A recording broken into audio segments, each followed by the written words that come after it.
കർണാടകയിൽ മുഖ്യമന്ത്രിയായി യെദ്യൂരപ്പ സത്യപ്രതിജ്ഞ ചെയ്ത് ഒരാഴ്ച കഴിഞ്ഞിട്ടും മന്ത്രിസഭ രൂപീകരിക്കാത്തത് വലിയ വിമർശനമാണ് ബിജെപി നേതൃത്വം ഏറ്റുവാങ്ങിക്കൊണ്ടിരിക്കുന്നത്.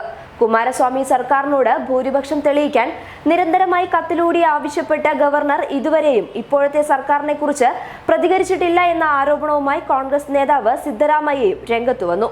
മുഖ്യമന്ത്രിയാകാൻ തിടുക്കം കാണിച്ച യെദ്യൂരപ്പ മന്ത്രിസഭ രൂപീകരണത്തിൽ താൽപര്യം കാണിക്കുന്നില്ല എന്ന ആരോപണവും സിദ്ധരാമയ്യ ഉയർത്തുന്നുണ്ട്.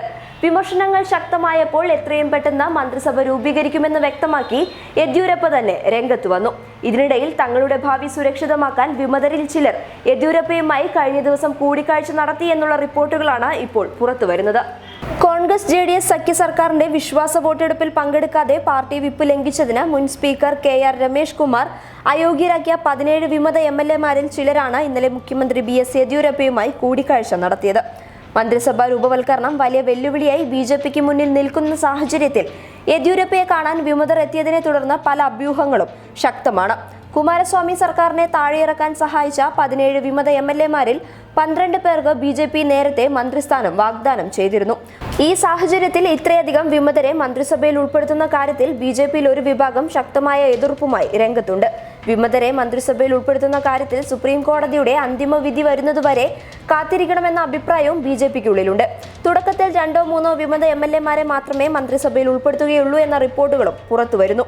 12 പേരെ മന്ത്രിസഭയിൽ ഉൾപ്പെടുത്തുന്ന കാര്യത്തിൽ BJP പുനരാലോചന നടത്തിയാൽ മന്ത്രിസ്ഥാനം പ്രതീക്ഷിച്ച് കളം മാറ്റി ചവിട്ടിയ വിമതർക്ക് തിരിച്ചടി നേരിടേണ്ടി വരും.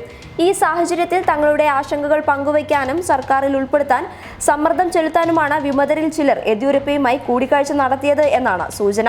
വിമതരെ പിണക്കുന്നത് സർക്കാരിന്റെ നിലനിൽപ്പിന് തന്നെ ഭീഷണി ഉയർത്തുമെന്നതിനാൽ അവരെ കൈയൊഴിയാൻ BJPക്ക് സാധ്യമല്ല.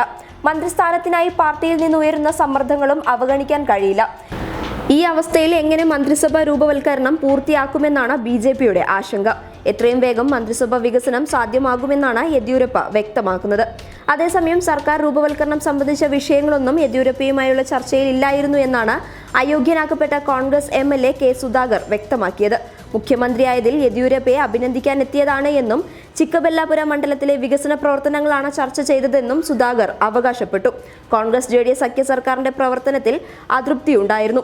മുന്നോട്ടുള്ള പ്രവർത്തനങ്ങൾ ജനങ്ങളുമായി സംസാരിച്ച് അവരുടെ നിർദ്ദേശപ്രകാരം ചെയ്യുമെന്നും സുധാകർ പറഞ്ഞു. MLA-മാരെ അയോഗ്യരാക്കിയ സ്പീക്കറുടെ നടപടി അധാർമികവും മനുഷ്യത്വരഹിതവുമാണ്. ഇതിനെതിരെ കോടതിയിൽ നിന്ന് അനുകൂല വിധി ഉണ്ടാകുമെന്നാണ് പ്രതീക്ഷിക്കുന്നതെന്നും അദ്ദേഹം കൂട്ടിച്ചേർത്തു. News desk public Kerala.